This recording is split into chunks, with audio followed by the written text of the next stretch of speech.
Greetings, fantasy football fans. This is Curtis, as you all may know. I'm putting together a little web series for our little club. I'm going to try and get this together after every fantasy week, recap, talk some smack. This week will be a little heavy on the smack talk, as it is the season premiere, and we'll be going through everybody's faults individually. It was a pretty interesting week. All the rookie players, they ended up losing their first game, which is, expected. Like, I'm pretty sure I didn't win my first game. Or maybe I did. Who knows? That was years ago. It's not like it's in the records or anything. I'll take a look if it is. Let's go through the rankings after week one. We've got quite a good-looking little deal going here. Let's see, first, at number one, we've got Box, who, scored 178 points, 178 and a half, like the highest score we've probably ever seen.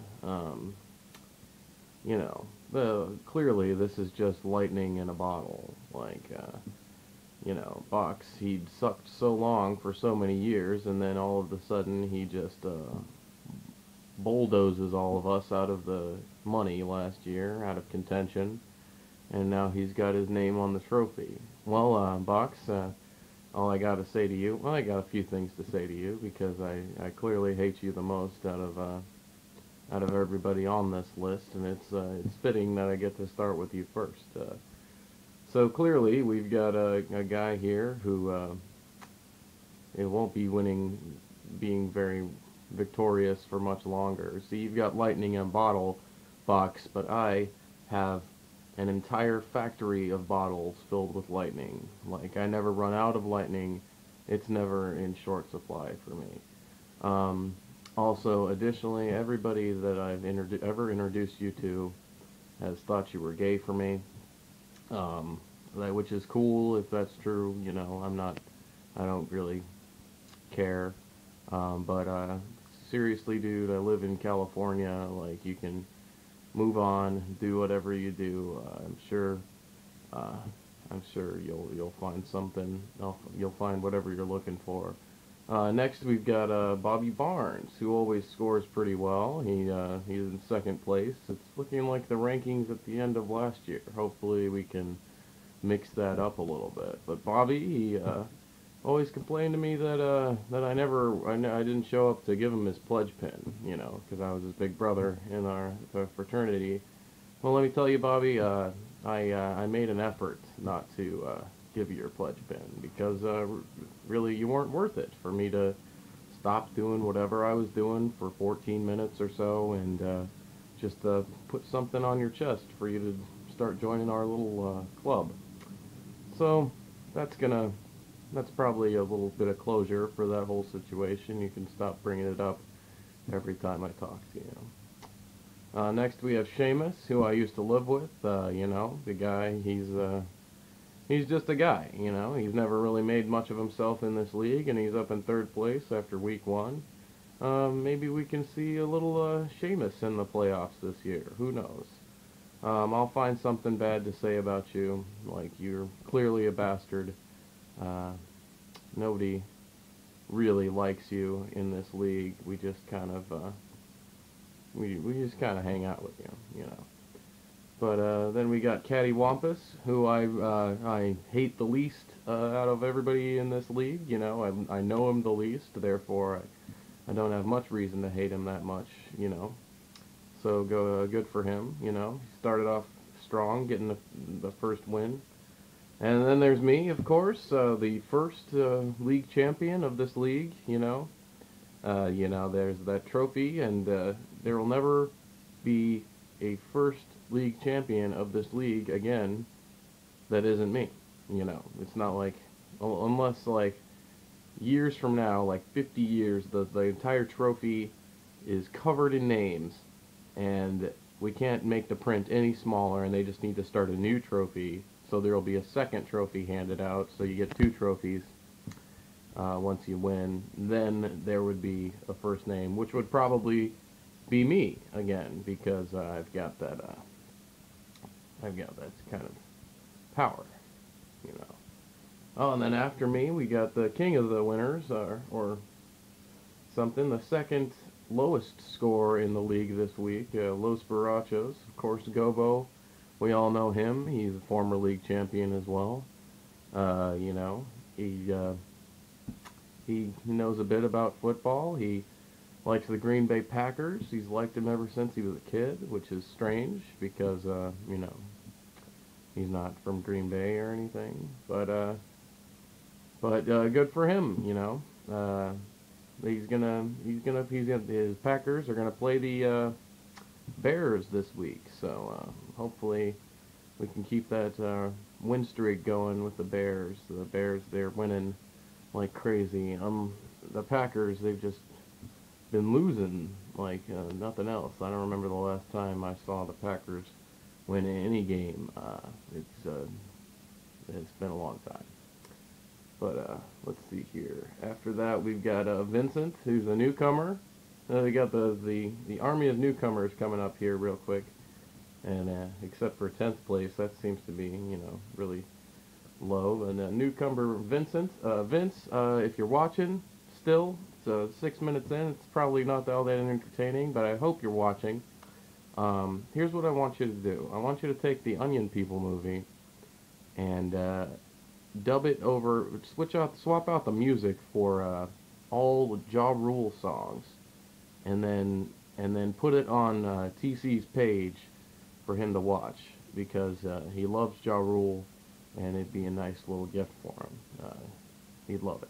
So if you could do that, it would be great. Following Vince, we've got Fat, Steven Esslinger. You know, Steven, he squatted with me in the dorms for a while. Kind of took over there, bought a large table that we never used, just kind of piled laundry onto it, you know. Haven't talked to Steven in years, hope he's doing well. I still hate him. I just want it like that, so it won't be surprising to any of you. I don't like any of you, because, you know, I moved out like 2,000 miles away from any of you, because I really just don't want to be anywhere near any of you. But I do enjoy whooping it up on fantasy football with all of you. I like to see or I like to imagine the faces that you make after losing to me. Like I never get to see it, barely. I saw it on Brian's face once, which is pretty good. It's been a while since Brian's beaten me. We've been pretty stout in my attempts versus Brian. I got the bronze last year instead of Brian. He got 4th place, which there's no medal for that particular ranking. But we're not talking about Brian right now. Following Steven is Deuce. He lives out here in California. I see him quite a bit. I got him into this whole thing. Hopefully he's moving some stuff around after a little shaky week. But he had a stout opponent. He was not ready to win this week. Maybe we can turn that all around with free agency. Free agency. I'll teach you all about that soon. Deucer. Following Deuce, in 10th place, we have Brian McCoy. The former champion, of course. You know, me and Brian, we've duked it out quite a bit, and I'm pretty sure I've got his number. He's probably beaten me like once or twice ever in fantasy football. The one time it counted, and then the other time probably didn't count all so much. You know, you suck, but you seem to think you're the master. We're gonna see you ride that 10th place spot all year. It's going to be pretty sad. But hey, your Jets and my Bears, we won this weekend. Nice victories, but you went down in week 1 via me, and that's just how the game is played. As we're almost through, we've got Carlos in 11th place. I think Carlos is going to pop back into this game. Maybe make a couple of moves, get ready for his opponent in week 2. And I'm going to give my week 2 projections after I talk about Samantha a little bit. Samantha, you're a lady, uh, so you're in 12th place, and you know, what more can be said? You know, it's just there. It happens. Uh, and let's move on to my week 2 predictions. Up first, we've got my team versus Seamus. Seamus, my opponent this week, he's not gonna win. So I'm gonna win that one. And then we've got Brian versus Gobo, which should be a pretty good matchup. They got pretty close scores similarly this week.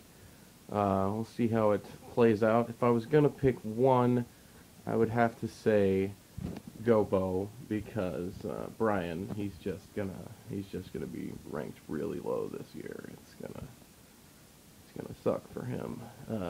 So then we've got Box versus Sam. I really hope Box loses, but I'm pretty sure he's gonna pull out of this one with some outrageous score, you know. But that won't last too long.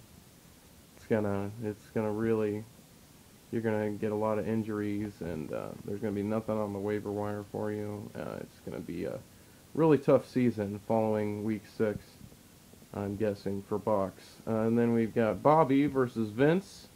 Vince, I think, will pull an upset this week. He got a pretty nice score in the first week, you know, 120.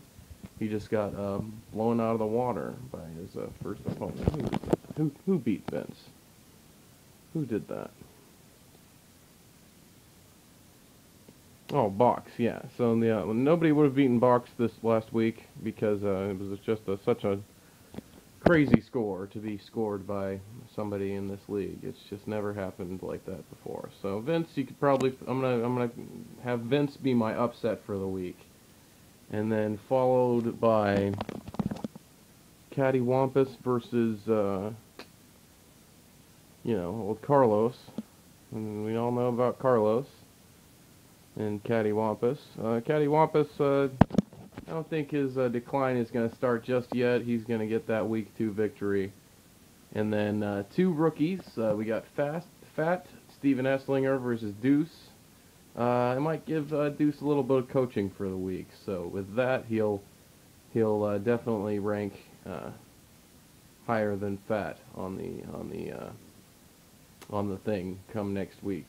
So that's my 6 predictions. Next week I'll be back to talk some more smack, probably get into some real football stuff. I haven't talked about any of the players, but I really need to get to know my team better. They need to give them another week. I just picked up Alshon Jeffrey because he's the future of this Chicago receiving corps. You know, they run him out of the slot, he'll catch it every time, get those Wes Welker numbers, and I could use those. So here's me, Curtis Flea, signing off. Bears, and thanks for watching.